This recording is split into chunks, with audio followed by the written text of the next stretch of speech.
بسم الله الرحمن الرحيم. السلام عليكم ورحمة الله وبركاته.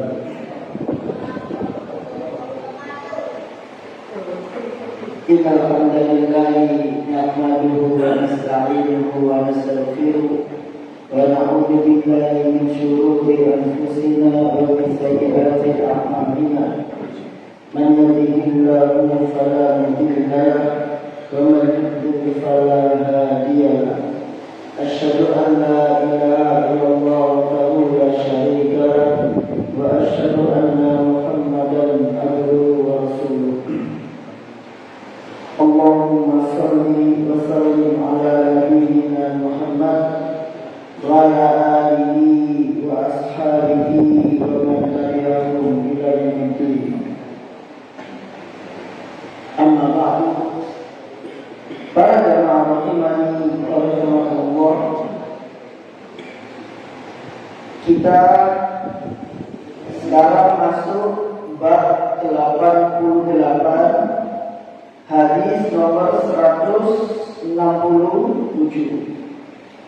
dan hadis nomor 168 dan juga 169 itu berbeda bab, tapi intinya sama dengan bab nomor 88.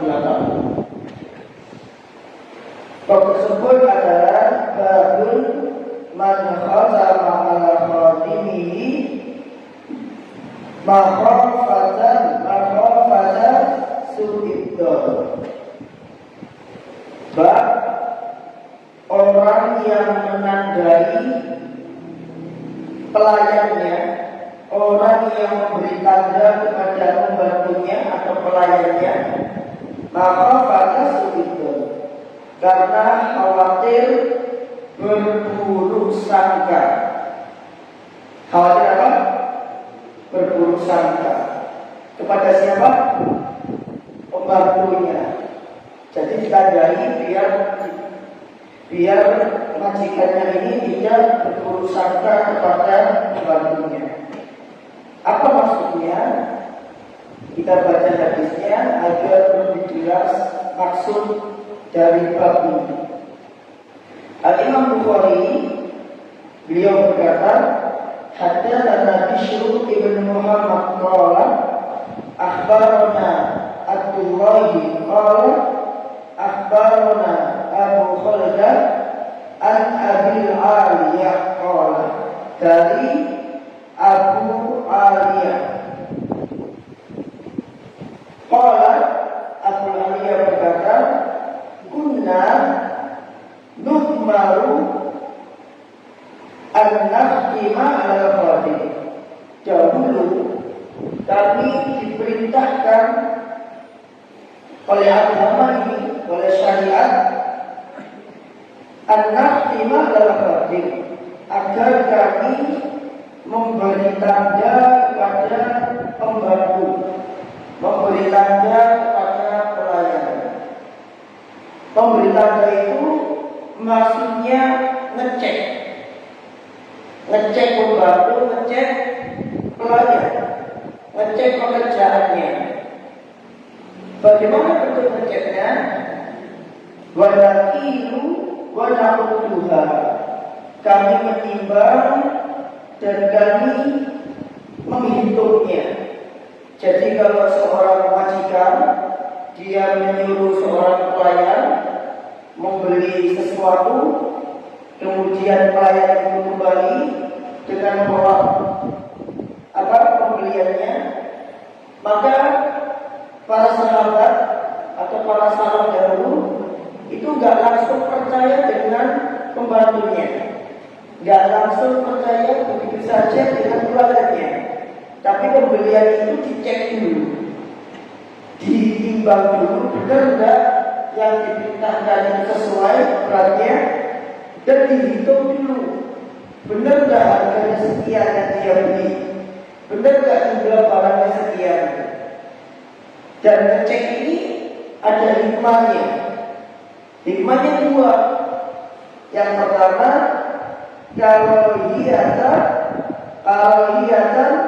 an yata'awwadu khuluqasu'in, yaitu agar tidak terjadi kebiasaan akhlak yang buruk. Bagi siapa? Bagi pembantu tersebut.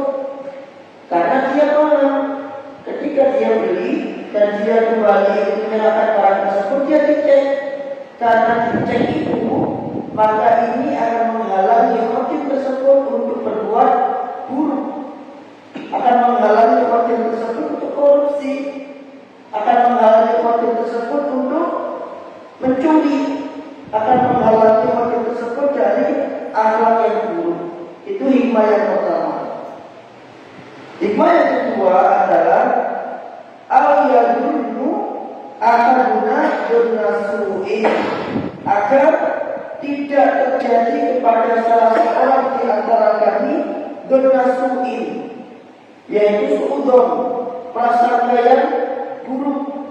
Jadi ketika dia datang membawa barang tersebut, dicek agar tidak terjadi suudzon dari kita. Suudzonnya apa?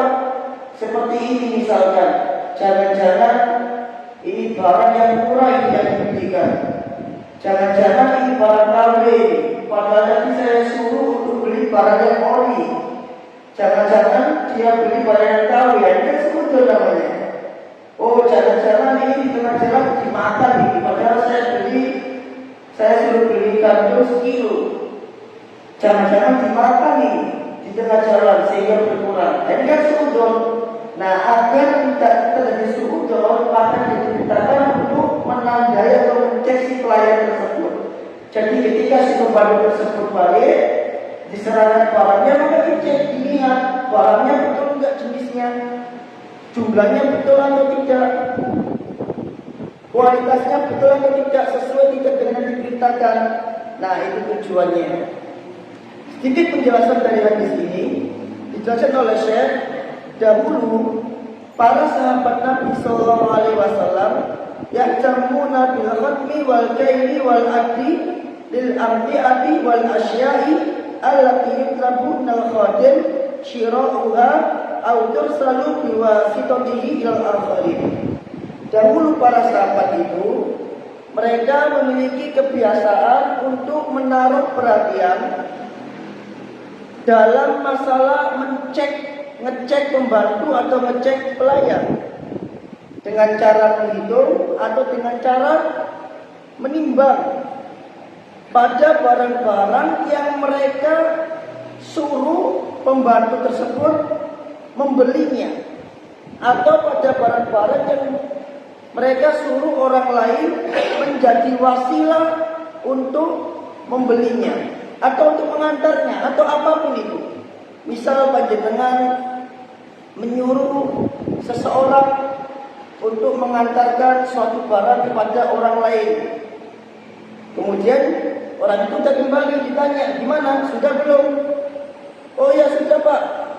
Itu panjenengan jangan percaya begitu saja. Meskipun dia orang yang jujur, bukan berarti kita ini nggak percaya sama dia. Tapi kita tetap melakukan cek. Kita hubungi orang yang di seberang sana, yang menjadi tujuan. Assalamualaikum, waalaikumsalam Pak, gimana? Tadi si Fulan sudah ngasih barangnya enggak? Oh sudah Pak, alhamdulillah. Gimana Pak barangnya? Apa sudah pas? Atau sudah betul jumlahnya? Oh iya Pak, sudah alhamdulillah. Maka ini akan menghalangi kita dari suudzon dan akan menghalangi si fulan tersebut untuk berlaku jelek atau berlaku curang. Tapi kok ternyata, oh Pak, ngapunten ini kok jumlahnya cuma sekian ya? Padahal tadi saya nyuruhnya jumlahnya sekian. Maaf Pak, ternyata yang dikasih ke saya ini tidak sampai sekian jumlahnya. Nah, di sini akhirnya ada beberapa kecurangan kepada si pelayan tersebut, sehingga karena ketahuan maka kita panggil dia, kita luruskan, kita beri nasihat, sehingga ini akan mencegah si pelayan tersebut dari memiliki sifat yang buruk. Itu kuncinya, itu fungsinya.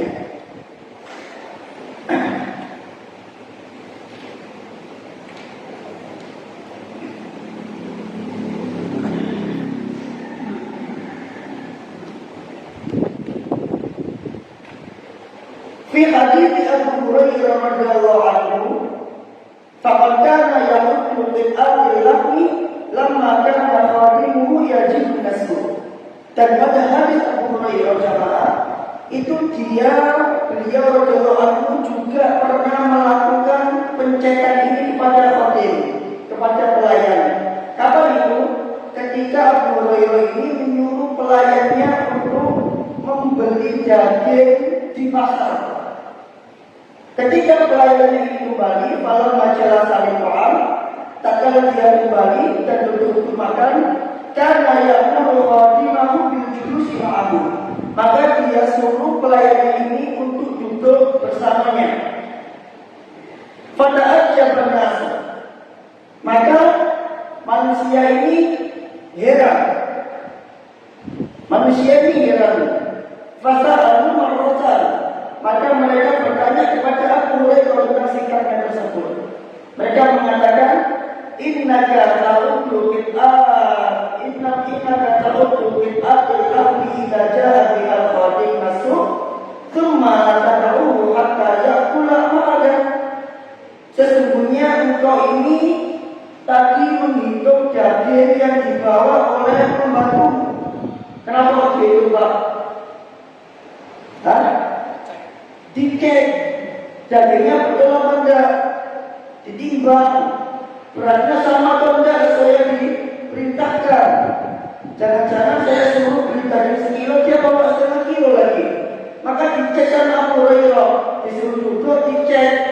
Setelah dicek, enggak disuruh pergi membantunya, tetap disuruh di situ, malah diajak makan bareng. Maka ini bingung para sahabat, kok begini sikapnya? Heran. Maka Abu Hurairah mengatakan, dzalika aqal sabri. Hal itu membuat hatiku lebih bersih. Membuat apa? Hatiku lebih bersih.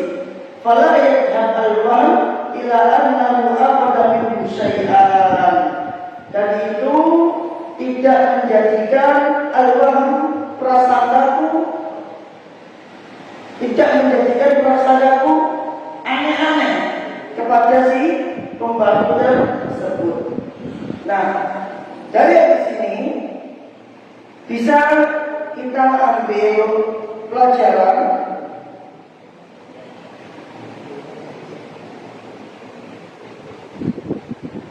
yang pertama adalah kebiasaan mengecek itu adalah kebiasaan salaf kita.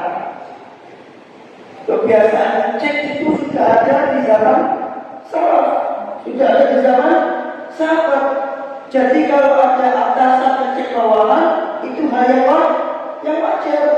Kalau ada ketua ngecek anak buahnya, itu hal yang wajar. Bahkan itu menjadi hal yang dianjurkan. Tujuannya apa tadi?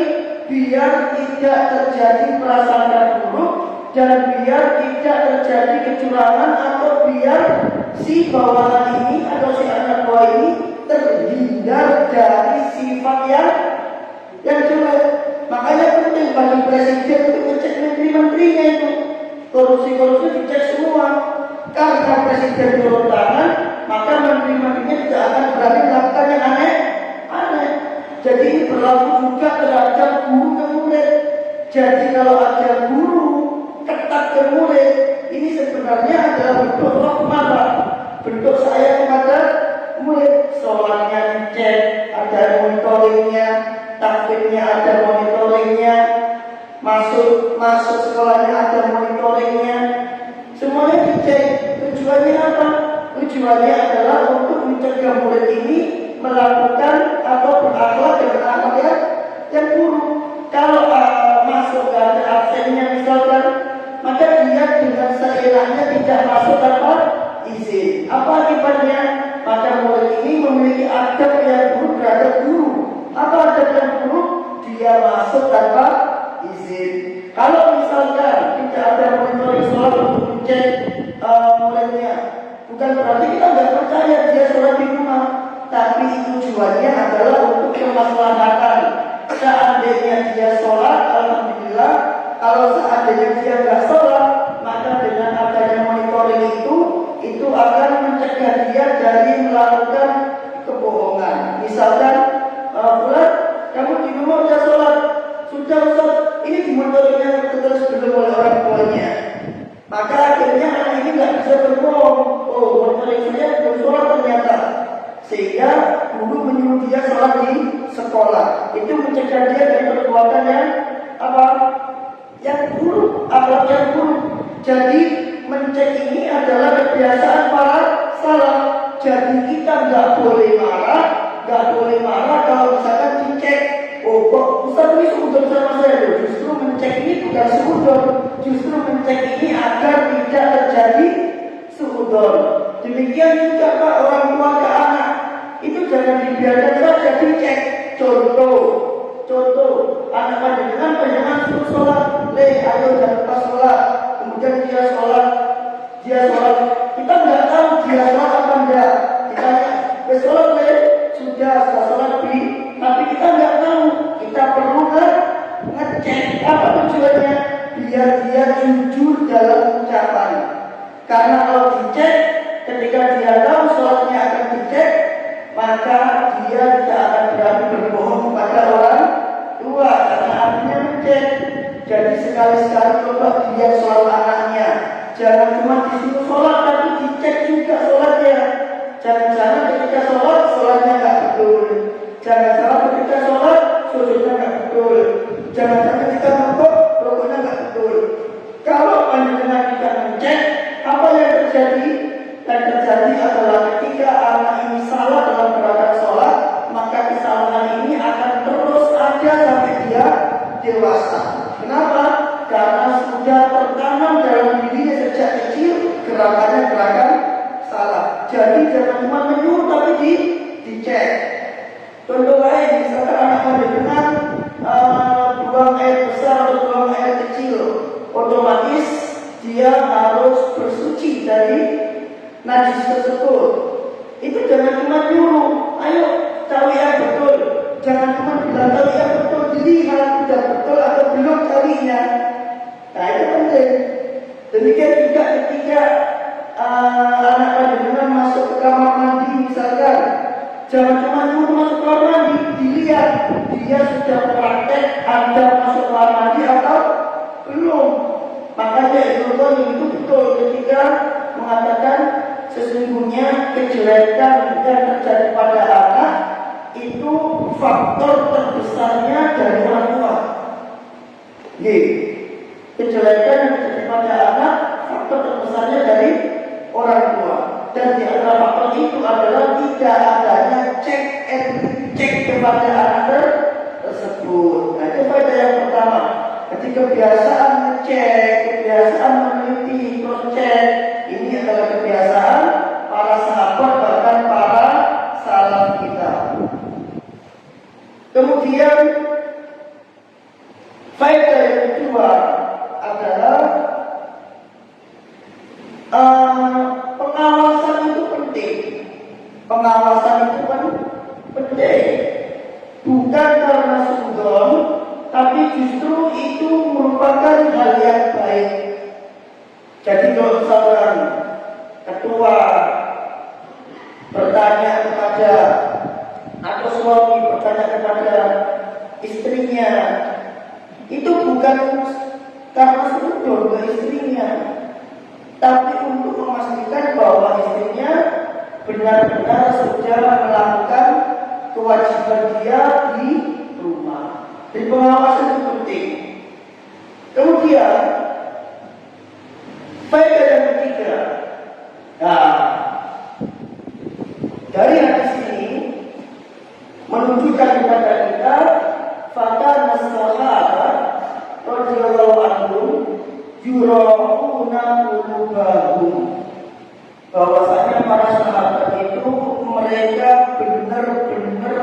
menjaga hati mereka. Mereka betul-betul memelihara hati mereka.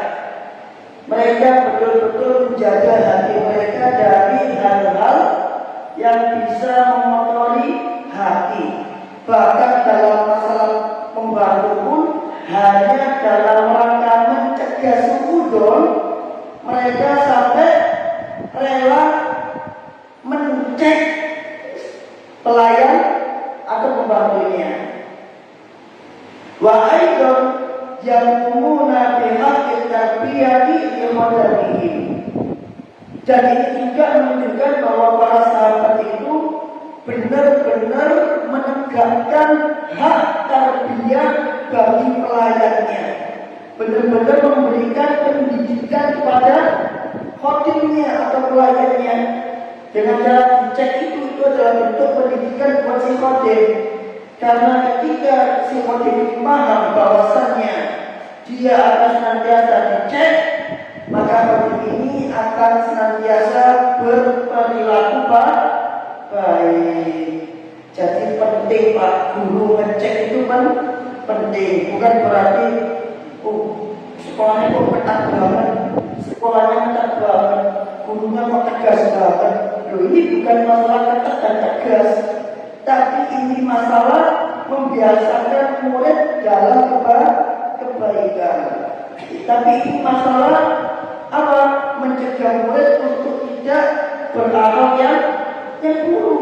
Bukan masalah tegas atau enggaknya ini. Karena memang seperti itu. Dan para sahabat betul-betul menegakkan hak pendidikan ini kepada khadimnya. Saking ketatnya tadi itu datang dihitung dulu. Loh, apa kamu gak percaya sama saya? Ini bukan masalah gak percaya atau percaya, tapi ini tujuannya apa? Menjaga hatinya para sahabat dan menjaga hatimu, menjaga akhlakmu, biar tidak berbuat curang, menipu, mencuri, tidak amanah, khianat, dan lain sebagainya. Kemudian faedah yang keempat, pepatah Arab mengatakan, fa'inal mala sa'id yu'allimus sariqah. Tak ulangi lagi, fa'inal mala sa'id yu'allimus sariqah. Sesungguhnya harta yang tidak dijaga itu akan memudahkan pencuri untuk mengambilnya. Nah, berarti biar pencuri tidak bisa mengambil harta harus apa? Dijaga hartanya. Dan di antara bentuk penjagaan harta tersebut adalah dengan mencek tadi itu.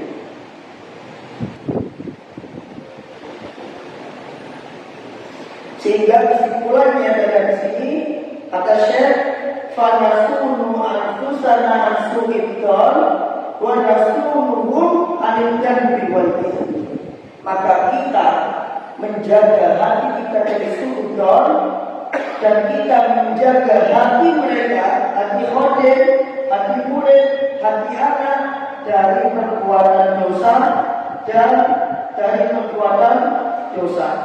Dan di sini ma'asyiral muslimin, kita akan sampaikan bagaimana para salaf itu benar-benar menaruh perhatian dalam masalah suudzon ini. Artinya jangan sampai mereka ini melakukan suudzon. Nah, ini saya bawakan beberapa ucapan di sini. Kita besarkan dulu ucapannya. Terlalu besar.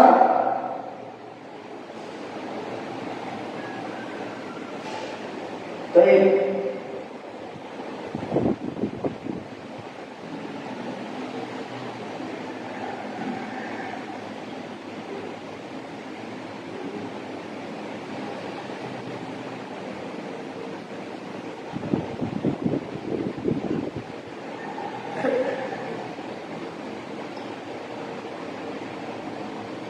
Lihatkan Pak ya. Nah, perhatikan bagaimana salaf kita dalam menjaga hati mereka.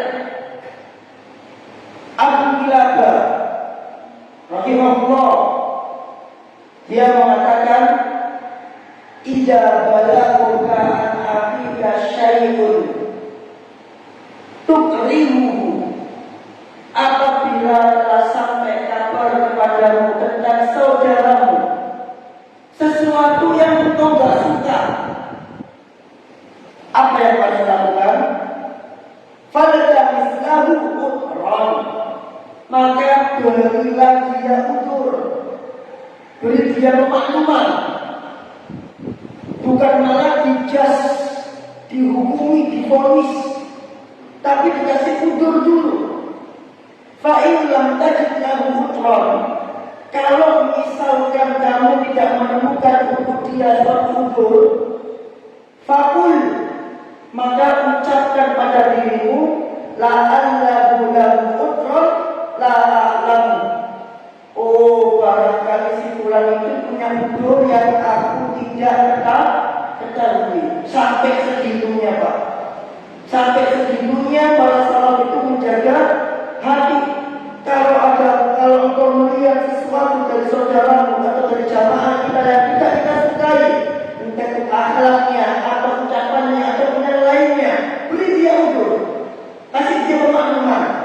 Kalau panjenengan tidak menemukan alasan yang pas untuk memaklumi dia, maka tanamkan pada diri panjenengan, la'allahu lahu udran la'alamu, barangkali dia punya udur yang aku tidak ketahui. Agar apa? Agar kita terjaga dari suudzon. Karena suudzon itu jemaah, suudzon itu, kalau don kita itu ternyata salah, jatuhnya apa? Fitnah aja. Ada lagi apa Pak?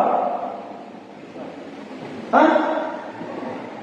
Merusak kehormatan, double, dan merusak kehormatan seorang muslim, dosa besar. Karena kehormatan itu diharapkan oleh Allah Azza wa Jalla dan dijamin keselamatannya oleh Allah. Nah ini sudah seperti itu. Nah agar selamat dari ini, kasih dia udur. Kalau udur menggunakan udur, barangkali dia punya udur yang tidak aku ketahui. Tiba-tiba ada jamaah kasar sama kita. Kadang kita tergesa-gesa memvonis orang ini nggak punya ajar orang ini. Jangan dulu, itu kesusu namanya. Kasih udur dulu. Kenapa kok dia ngomong kasar? Barangkali dari rumah sudah emosi dia, sehingga membawa sampai sini. Ada jamaah yang kita salami, nggak balas salam kita, bahkan nggak boleh sama kita. Jangan sungguh dulu, jangan minta vonis cepat-cepat. Adanya jelek orang ini, tak sama tidak boleh. Atau orang itu tak ini, aku punya salah apa sama dia? Kalau tak salah ini kok tidak boleh. Jangan dulu seperti itu, cari udurnya dulu. Oh, barangkali dia punya masalah sehingga membuat dia tidak fokus ketika disalahi. Atau mungkin dia tidak tahu kalau kita mengucapkan salam, karena ternyata ketika melepas helm, OP-nya dari earphone. Ya toh? Ketika OP-nya pakai earphone, dia tidak dengar salam kita.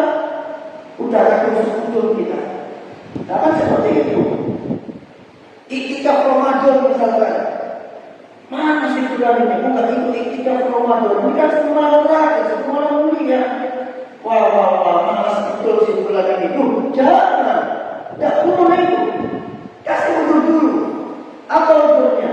Barangkali si bulan capek, pulang kerja, habis saya nafkah berjuang seharian di jalanan, dia capek, dia tidur, dan dia iktikaf. Iktikaf itu sunnah dan nafkah itu wajib.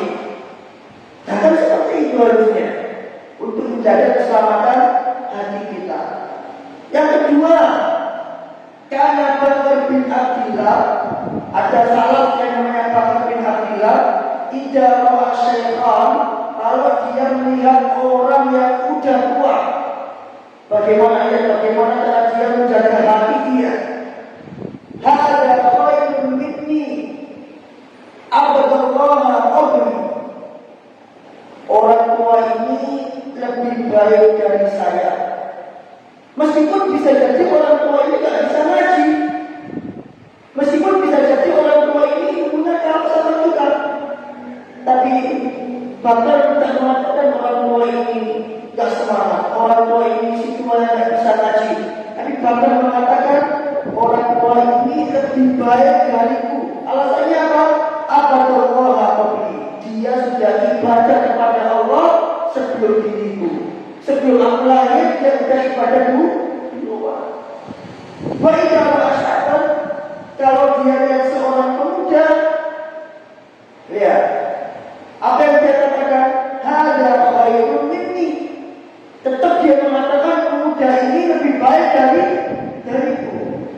Artinya Bakar bin Abdillah ini tidak pernah mengatakan dirinya lebih baik. Kalau ada yang tua lebih baik dari dia, kalau ada yang muda lebih baik dari dirinya. Kenapa kok yang muda lebih baik dari dirinya? Dia mengatakan, irtakabtu minad dunub akthar mimma irtakaba. Karena aku lebih banyak melakukan dosa dibanding dia melakukan dosa. Karena umurnya masih muda, sedangkan umurnya dia lebih tua. Otomatis kita lebih tua, lebih banyak melakukan dosa dibandingnya yang muda. Maka yang muda lebih baik dibanding kita. Dan ini namanya zuhud jamaah. Zuhud, Imam Ahmad bin Hanbal mengatakan zuhud adalah zuhud adalah antakula li akhika, yaitu untuk mengatakan kepada saudaramu anta afdalu minni. Zuhud adalah untuk mengatakan kepada orang lain bahwa engkau lebih utama daripada aku. Itu zuhud. Lihat bagaimana kebeningan hati para salaf kita. Dia betul-betul menjaga hati dia. Ketika dia mengatakan yang tua lebih baik daripada diriku, yang muda lebih baik daripada diriku, maka dia tidak punya sifat apa? Sombong. Dia tidak punya sifat ujub. Apalagi dia tidak punya sifat rasa paling berjasa. Orang itu punya sifat rasa paling berjasa kalau merasa dirinya baik. Ini masjid kalau nggak ada aku nggak bersih. Dia punya sifat rasa paling berjasa, merasa kalau gara-gara dia itu masih bersih. Kenapa dia merasa seperti itu? Karena dia merasa dia lebih baik. Tapi ketika dia mengatakan simpulan lebih baik, maka itu manfaat buat hati dia. Dia nggak ujub, dia nggak sombong, dia nggak merasa paling berjasa, dia tidak merendahkan orang lain, dan dia bisa menjadi orang yang senantiasa membersihkan hati dia. Terus Bakar bin Abdillah masih nasihat, alaikum bi amrin. Wajib kalian untuk memiliki satu prinsip. Wajib bagi kalian untuk memiliki satu sifat. In asabtum ujirtum. Dengan sifat ini, kalau kamu benar, kamu diberi pahala. Wa in akhtatum lam ta'sam. Dan kalau misalkan kamu salah, kamu tak berdosa. Sifat apa itu? Husnudzon. Bersujud kepada saudara kita. Kalau kita benar dengan persangkaan kita dapat pahala.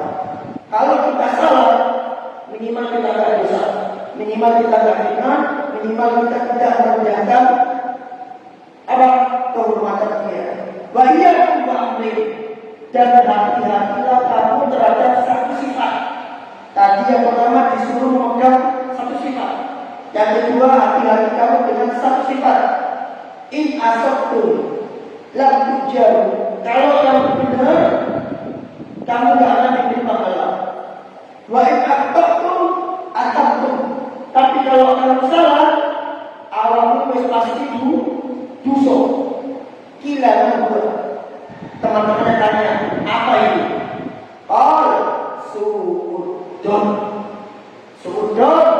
Kalau suudon benar, awakmu tidak diberi pahala. Lek suudonmu salah, awakmu diberi dosa.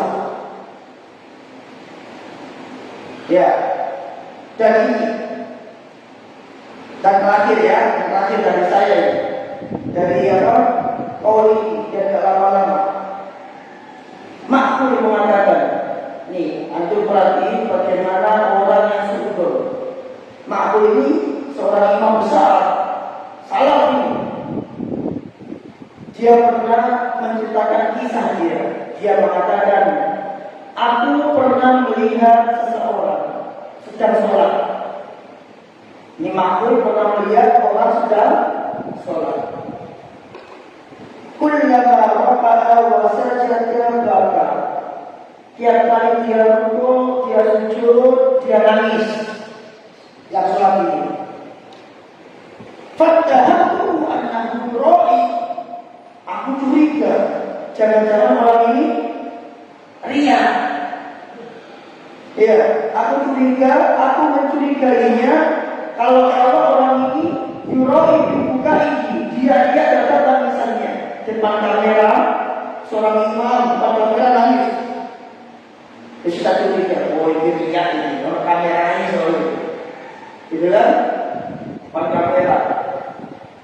Kalau jamaahnya sedikit, bacaannya biasa, dia tidak semangat.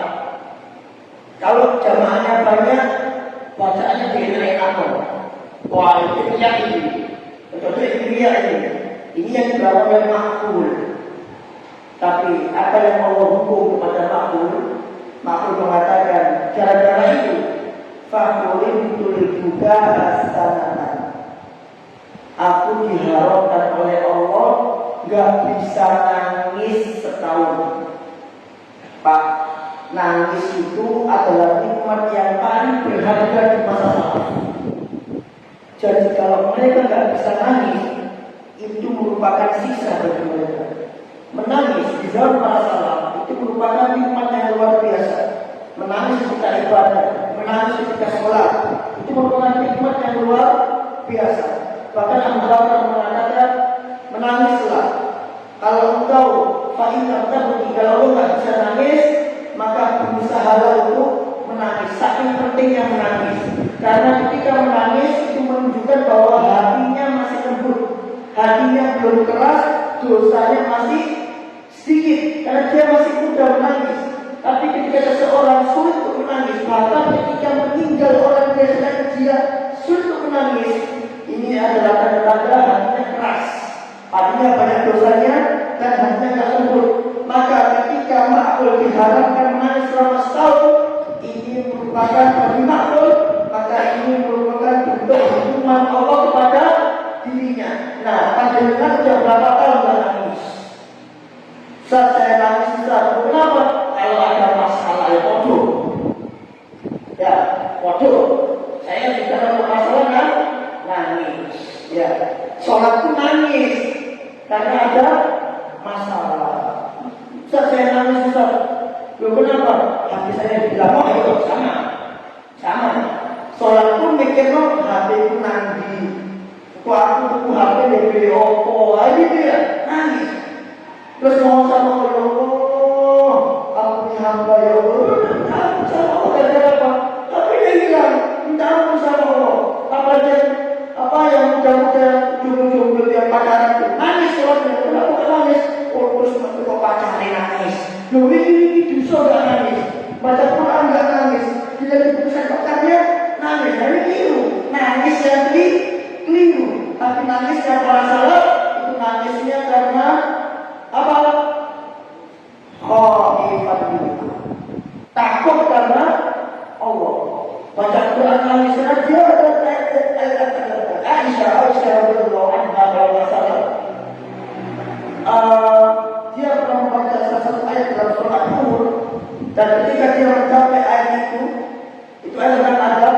Maka Aisyah terus mengulang-ulangi ayat itu sampai hampir terbit fajar. Saking gak bisa melanjutkan ayatnya, saking takut sama ayat. Bahkan dikisahkan sebagian salaf sampai pingsan ketika membaca ayat tentang masalah siksa. Kita baca Quran, khataman, 30 juz, Ramadan, berapa kali khatam, bolak-balik dengan ayat siksa ya biasa-biasa. Gak ada pengaruhnya sama sekali. Nah ini hati ini perlu dibengkelkan. Ya, berarti hatinya perlu dibengkelkan. Para salaf melewati ayat siksa, dia berarti. Bahkan Nabi SAW melewati ayat siksa, beliau berdoa biar tidak disiksa oleh Allah Azza wa Jalla. Berlindung dari siksa yang Allah Azza wa Jalla. Dan kita bolak-balik dengan ayat siksa, kok perasaan hati yang diri kita kok panjang aja, nggak berubah sama sekali. Ya, kalau dikatakan inna sholata tanha anil fahsya'i wal munkar, sholat itu mencegah dari perbuatan munkar. Kok Rasulullah bolak-balik si panjang kayak orang munkar, nggak berubah. Berarti ada apa? Ada masalah, ada penyakit, ada yang rusak mesinnya ada yang rusak. Kalau masalah tidak bersih kepentingan hati mereka. Jadi faedah yang terakhir dari sini itu penting bahwa para sahabat itu mereka benar-benar menjaga hati mereka, bahkan dalam masalah khotbah pun, dalam masalah pelayan pun, saking menjaga hati sampai mereka ngeceknya ini bukan dalam rangka curiga, tapi ngeceknya ini justru dalam rangka menyelamatkan hati dia dari suudon. Jadi makhluk, ya, tidak ada jemaah yang telan, udah suudon dulu. Nasihat mungkin disampaikan, tapi suudon jangan, kasih suudon. Barangkali kenapa dia telat, kok barangkali dia sakit sehingga dia telat. Kenapa kok dia telat, kok barangkali dia punya orang tua di rumah yang harus dirawat sehingga dia telat sholatnya karena harus merawat orang tuanya dulu. Itu kalau tidak bersyukur kita berdosa nanti, dan Allah hukum, Allah pasti hukum. Perhatikan, sekelas makhol saja, Allah hukum nggak bisa nangis selama setahun. Aku perhatiin, itu saja yang seperti Allah mengatakan, anak menjadi apa? Dan jangan ingat ini perkataan beliau. Itu saja mengatakan di antara hukuman Allah kepada seorang hamba. Berarti terkadang hukuman itu bukan berupa siksa. Di antara hukuman Allah terhadap seorang hamba adalah ketika Allah menghilangkan rasa nikmat dari hamba tersebut dalam ibadah. Itu hukuman. Nanti kalau panjenengan baca Quran sudah nikmat, itu hukuman. Kalau panjenengan sholat sudah nikmat, itu hukuman. Berarti ini, jadi hukuman tidak selalu menunggu masalah siksa, sengsara, sempit, enggak. Terkadang hukuman itu dicabutnya rasa nikmat dalam beribadah, sehingga ibadah itu tidak lagi merasakan nikmat. Maka jangan heran, aku melihat orang yang baru hijrah itu benar-benar mereka merasakan nikmat yang luar biasa dalam ibadah. Sedangkan kita yang sudah lama hijrahnya udah gak nikmat lagi seperti dulu. Dulu awal-awal hijrah ngaji semangat, nyatet kesana, kajian sana datang, kajian sini datang. Sekarang kita dalam hijrah ada kajian di sana, kita datang. Bahkan yang dekat pun kita malas datang. Ada apa ini? Tidak ada rasa nikmat dalam belajar. Ini penting. Dulu ketika hijrah ada pendanaan sudah tadi. Gerakan sholat dijaga betul karena dia baru lulus sifat sholat Nabi syarat baru. Dijaga betul. Oh sunahnya begini. Jaga betul. Pelan-pelan gerakan dia. Sekarang udah biasa saja kita gerakan. Takbir biasa.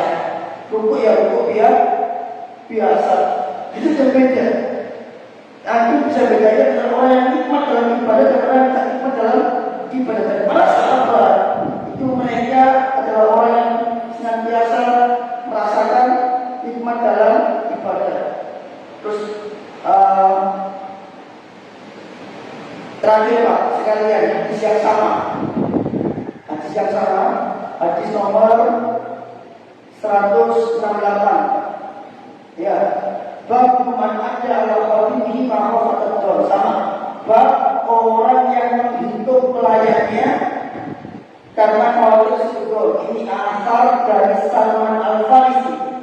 Salman mengatakan, ini la aqudul muraqo ala qadimi ma'afatul. Sesungguhnya aku benar-benar akan menghitung tulang-tulang sisa makanan yang dimakan oleh pembantuku, pelayanku, karena khawatir sudut. Tulang makanan Pak dihitung. Barangkali mungkin bulan kamu cuma tak kasih jatah makan 2 paha ayam ya, jangan lebih. Bukan karena nggak percaya sama dia, tapi dihitung nih paha ayam tulangnya ada berapa. Kalau tahu berarti makan kita makan kilo 2 Pak. Berarti waktu tulangnya. Tapi makan nih 3. Biar nggak sudut. Kalau sudah itu begini Pak. Makan berapa kamu? 2 Pak. Oh, bujuk. Paling 3 paling makan. Padahal belum dihitung. Tapi sudah mengatakan jangan bujuk paling 3. Ini namanya apa? Sudut. Tapi sama-sama kan nggak begitu. Sama-sama dihitung dulu tulangnya. Dagingnya dihitung dulu. Oh 3. Kamu kan berapa? 2. Bohongnya akhirnya. Enggak Pak. Bujuk Pak. 2. Kita itu perlu. Nah ini baru bukan sudut namanya. Ada bukti. Sudut itu sampean menuduh orang tanpa bukti. Itu sudut namanya. Itu nggak boleh. Harus ada bukti dulu baru nuduh. Kecuali ada indikasi kuat dalam 3 paha ayam Pak. Boleh silakan itu. Kalau ada indikasi kuat maka 3 ayam, 3 paha ayam. Dalam riwayat lain Salman mengatakan inni la'akul uraqa khasyatad. Sesungguhnya aku benar-benar akan menghitung tulang-tulang daging tersebut karena khawatir terhadap prasangka. Berarti kata Syekh di sini, kata Syekh di sini adalah ya.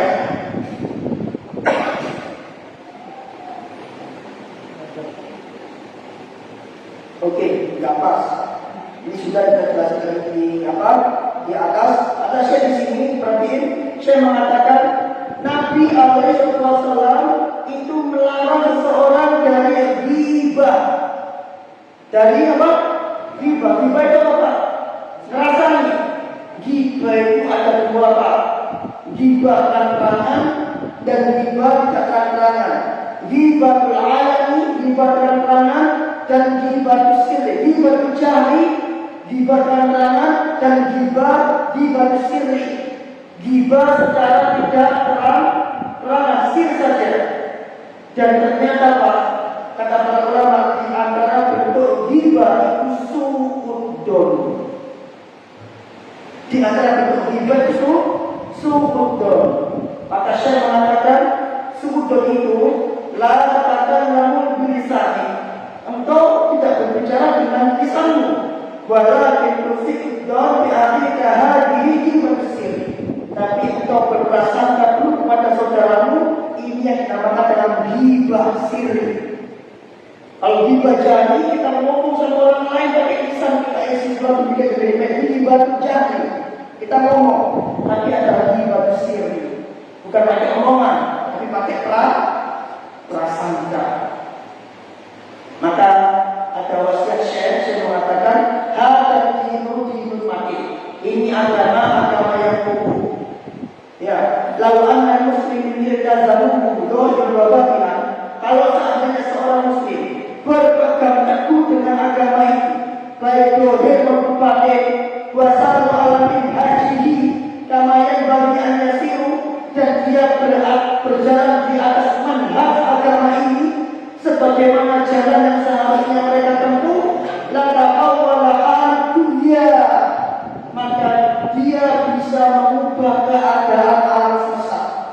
Dia bisa memperbaiki keadaan dunia. La halu faqat, bukan keadaan dia saja yang berubah, tapi keadaan seluruh alam akan berubah. Makanya ucapan ini benar atau salah Pak?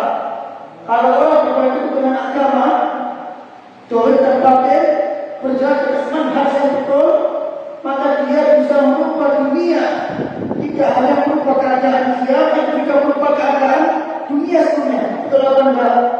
Betul. Para sahabat radhiyallahu anhum mengubah dunia dan menguasai dunia. Ada Rusia 800 tahun, India 400 tahun, menguasai dunia para sahabat. 700 tahun dikuasai Persia Romawi, hanya tumbang dengan orang-orang yang dulu diserang Abraham yang berani. Ayo siapa yang berani melawan Abraham zaman dulu? Gak ada. Ka'bah dibiarkan begitu saja. Mereka sembunyi di mana? Di rumah. Bahkan kakek Nabi Alaihissalam hanya mengatakan, aku kesini untuk meminta apa yang menjadi milikku. Adapun Ka'bah itu tidak punya. Enggak ada pembelaannya sama sekali. Tapi ketika Islam masuk, orang-orang Arab yang bodoh-bodoh ini masuk Islam dan mereka berislam dengan Islam yang benar, takluk 700 tahun, Persia Romawi 700 tahun, takluk. Jalannya dari orang-orang yang muncul lahir dari sebuah lembah yang kering, tandus, nggak ada makanan, nggak ada hijauan, dan dengan peralatan perang seadanya. Ini benar ini. Ya, dia akan bisa mengubah dunia. Tidak hanya mengubah diri dia sendiri, tapi juga mengubah sekitarnya. Ya, tapi mithli hadhihi daqaiq tajidul din nasan. Maka dalam rangka hal ini, maka engkau akan mendapat dalam agama kita suatu nas, suatu ucapan Nabi SAW. Iyyakum wad-dunya. Jauhilah kalian prasangka. Wallahu a'lam bishawab. Baik, ada yang bertanya Pak? Nah.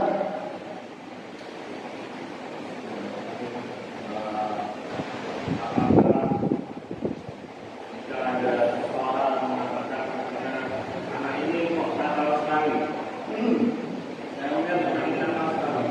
Kemudian dia mengatakan kepada temannya, ngobrol, kemudian apakah karena bapaknya dia ini kerja kita atau bapaknya ini kerja di kita, anaknya apakah itu maksud? Baik, barakallahu fiik. Nah, kemudian fenomena yang sekarang terjadi adalah ustaz-ustaz kita yang sekali ada di sisi kita pribadi, kita mungkin mereka lebih tahu karena kita betul-betul karena kita tahu keadaan para ustaz. Tapi yang saya kita amati adalah para ustaz misalnya melihat ustaz Fulan ada ngobrol sama misalnya ustaz Muhammadiyah, salah satunya sudah ngomong, oh ini dengan ahli kita satu. Kemudian ada lagi, oh ini ngobrol dengan Yahudi ketika umroh. Oh ini kok baik-baik sama Yahudi, akhirnya saling ini bagaimana sebenarnya? Baik, yang pertama tentang anak ini nakal. Ungkapan ini termasuk ungkapan yang harus kita jauhi. Ya, termasuk saya dulu salah dalam hal ini. Tidak boleh kita mengatakan anak ini nakal, anak ini kurang baik akalnya. Tapi ucapkan dengan ucapan tentang anak ini, ucapan yang baik-baik saja. Karena ucapan adalah doa. Ucapan adalah doa. Saya pernah menciptakan Al-Imam At-Tahawi. Itu adalah imam yang bermadhab Hanafi. Dulu madhabnya Syafi'i, tapi dia berubah menjadi Hanafi. Gara-gara apa? Gara-gara ucapan yang diucapkan oleh pamannya. At-Tahawi punya paman namanya Al-Muzani. Al-Muzani ini muridnya Syafi'i. Al-Muzani ini ngajarin At-Tahawi. Gak iso-iso Pak, angel ada lagi. Lalu kata Al-Muzani, wallahi la khairu fikum.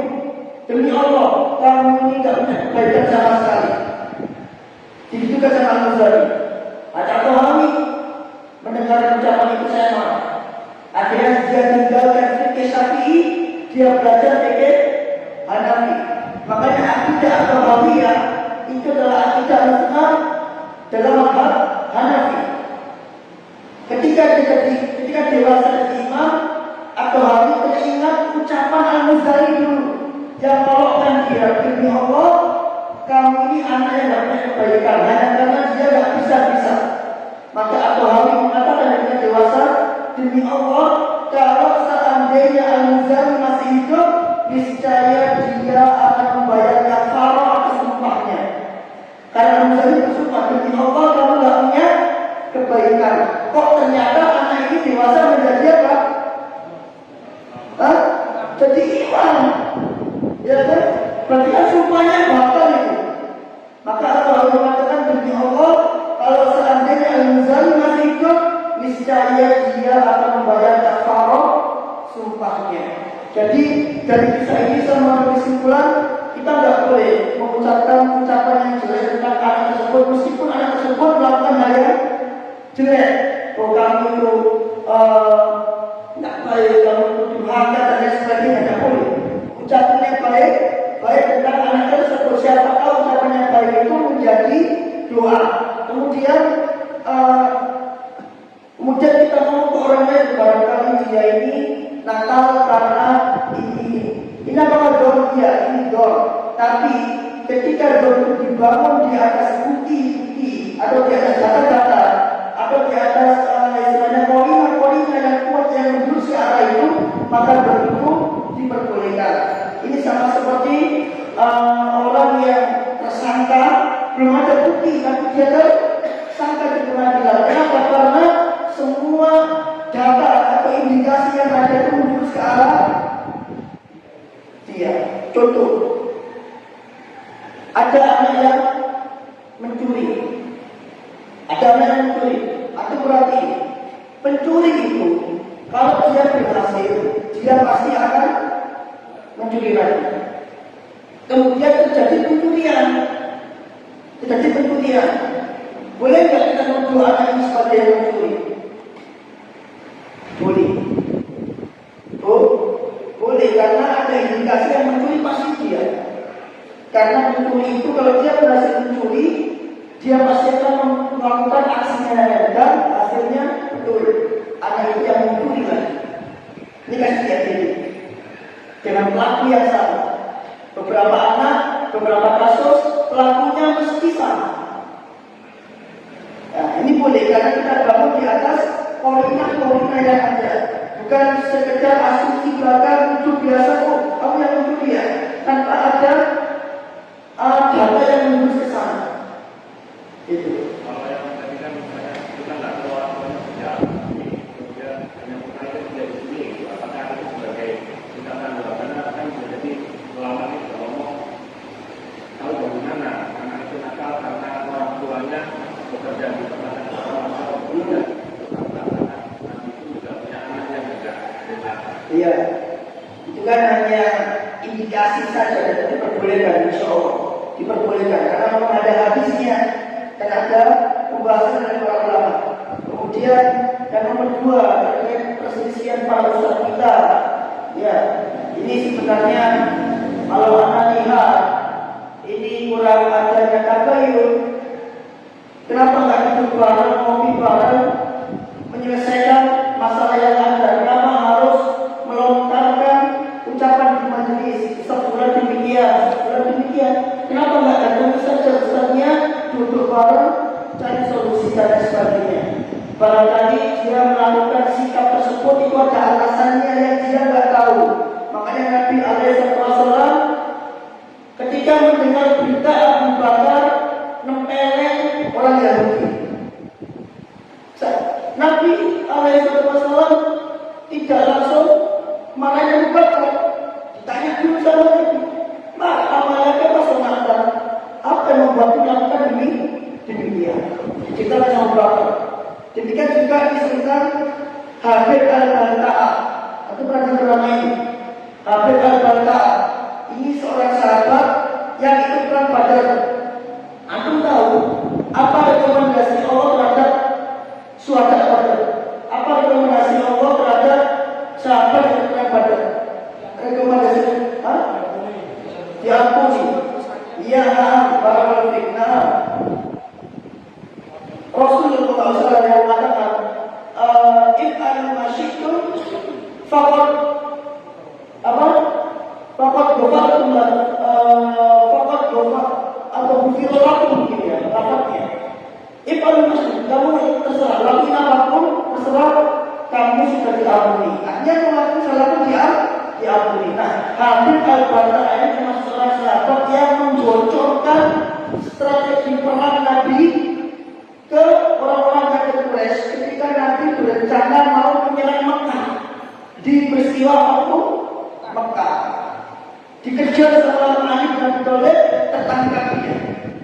Nabi gak menjawab, kamu begini dihukum begini dia. Yang Nabi tanya, wahai Habib, apa yang membuatmu melakukan hal itu? Di cross check dulu sama Nabi. Dia jelaskan alasannya, dan dari alasan tersebut Nabi menerima alasannya. Apa alasannya? Dia ternyata hijrah ke Madinah itu sendirian. Anak istrinya di Mekah, nggak bisa hijrah. Ditahan oleh orang tua, nggak bisa hijrah. Dan dia nggak punya siapa-siapa di sana yang bisa menjamin anak istrinya tersebut. Dan sudah berapa lama itu antara peristiwa hijrah sampai peristiwa melakukan beberapa tahun lamanya dia ketemu sama anak istrinya. Maka dia butuh jaminan keselamatan buat anak istrinya. Maka dia melakukan hal itu agar orang Quraisy tetap menjamin keselamatan anak istrinya. Maka Nabi menerima alasannya. Harusnya seperti itu. Ya, sayangnya kadang kita tidak melakukan hal ini. Langsung fokus. Harusnya diskusi dulu, ngopi dulu. Tak apa, akan begitu. Nah, itu aja kalau dari saya pribadi tentang kalau guru-guru kita bagi waktu. Ada lagi, lagi lagi.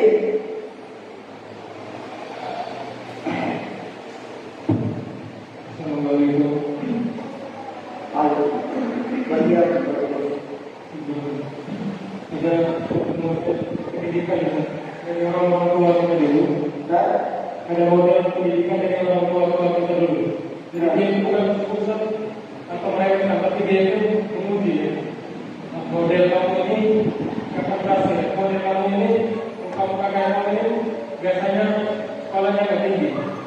Jadi ada ini kayaknya punya semangat, jadi akan bukan. Bagaimana dengan model pendidikan seperti itu? Orang tuanya mengatakan apa? Ya, biasanya lebih Jamin, kliknya di rumah.